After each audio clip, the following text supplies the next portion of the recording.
नमस्कार, स्वागत है आप सभी का स्पेशल रिपोर्ट में। बात करेंगे किस तरीके से फ्रांस में भी अब प्रदर्शनकारियों ने सड़कों पर धावा बोल दिया है। पेरिस समेत फ्रांस के कई शहरों में लाखों प्रदर्शनकारियों ने सड़क पर जमकर उत्पात मचाया और इस दौरान पुलिस और प्रदर्शनकारियों के बीच झड़प भी हुई। 10 सितंबर को फ्रांस के अलग अलग शहरों में हंगामा हुआ, आगजनी और तोड़फोड़ की गई। वहां की पुलिस की तरफ से इस प्रदर्शन को रोकने के लिए आंसू गैस के गोले दागने पड़े, लाठीचार्ज भी किया गया। इस दौरान कई प्रदर्शनकारियों को गिरफ्तार भी किया गया।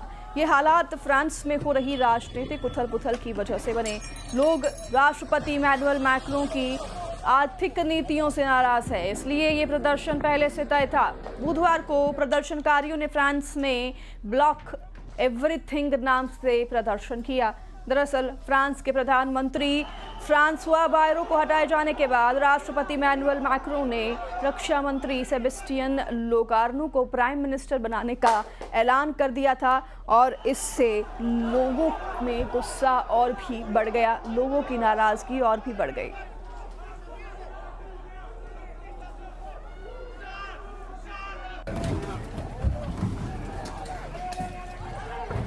ये 8 तस्वीरें फ्रांस से आप देख रहे हैं, अलग अलग प्रदर्शन की किस तरीके से यहाँ पर डस्टबिन डालकर, बैरिकेड्स डालकर, आग लगाकर प्रदर्शन किया जा रहा है। तो दूसरी ओर पुलिस भी मौजूद है जो कि आंसू गैस के गोले भी दाग रहे हैं और दोनों तरफ से मुठभेड़ लगातार जारी है। प्रदर्शनकारी लेकिन पीछे हटने का नाम नहीं ले रही हैं।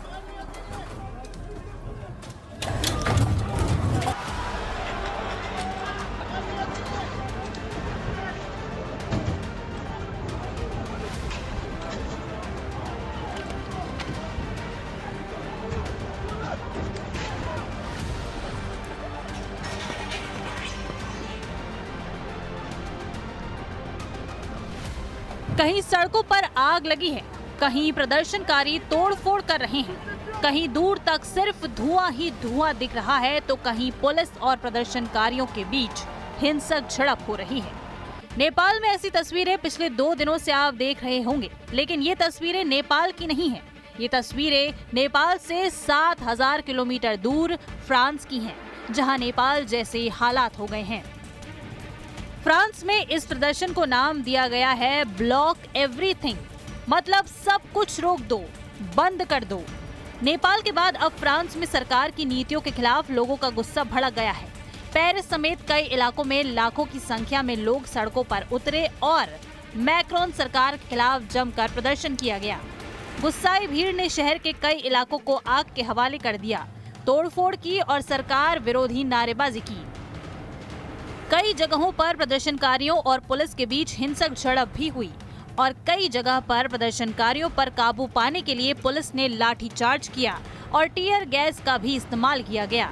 कुछ ही घंटों में हालात इतने बिगड़ गए कि सरकार को सिर्फ पेरिस में ही 8000 से ज्यादा पुलिस वालों को तैनात करना पड़ा। पुलिस ने प्रदर्शन कर रहे कई लोगों को गिरफ्तार किया है, लेकिन प्रदर्शन थमने का नाम नहीं ले रहा है।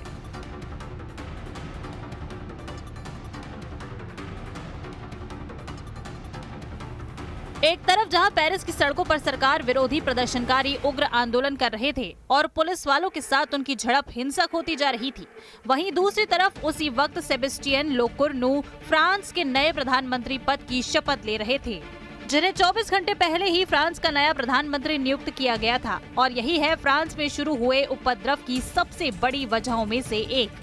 दरअसल फ्रांस के लोग बार बार प्रधानमंत्री के बदले जाने से नाराज हैं।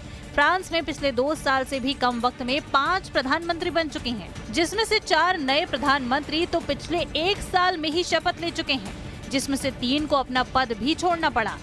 बड़ी बात यह है कि पिछले 4 प्रधानमंत्रियों में से 2 प्रधानमंत्री को तो 2 से 3 महीने के अंदर ही हटना पड़ा और इसी को लेकर फ्रांस के लोगों में राष्ट्रपति मैक्रोन के खिलाफ जबरदस्त नाराजगी है। इसके साथ ही सरकार की नीतियों के खिलाफ भी फ्रांस की जनता में गुस्सा है। सरकार के खिलाफ लोगों के इस गुस्से की 3 बड़ी वजह हैं। पहली वजह, राष्ट्रपति इमैनुअल मैक्रोन की नीतियों के खिलाफ लोगों का गुस्सा है। लोगों का मानना है कि मैक्रोन की नीतियां अमीर लोगों को फायदा पहुंचाने वाली और गरीबों का शोषण करने वाली हैं। दूसरी बड़ी वजह फ्रांस की इकोनॉमी पॉलिसी है, जिसमें आर्थिक सुधार के लिए सरकारी योजनाओं में कटौती की गई है, जिसका सबसे ज्यादा असर मिडिल क्लास और गरीबों पर पड़ा है। और नाराजगी की तीसरी बड़ी वजह बजट में कटौती है, जिसकी वजह से देश भर में लोगों की पेंशन पर रोक लगा दी गई। हालांकि फ्रांस में हुआ ये आंदोलन अचानक नहीं हुआ। इसके लिए 10 सितंबर की तारीख तय की गई थी और ऐलान किया गया था कि आंदोलन एक दिन का ही होगा। लेकिन सरकार की नीतियों के खिलाफ लोगों की ये नाराजगी बता रही है कि अगर मौका रहते हालात नहीं सुधरे तो फ्रांस को नेपाल बनते देर नहीं लगेगी। Bureau report, news 18।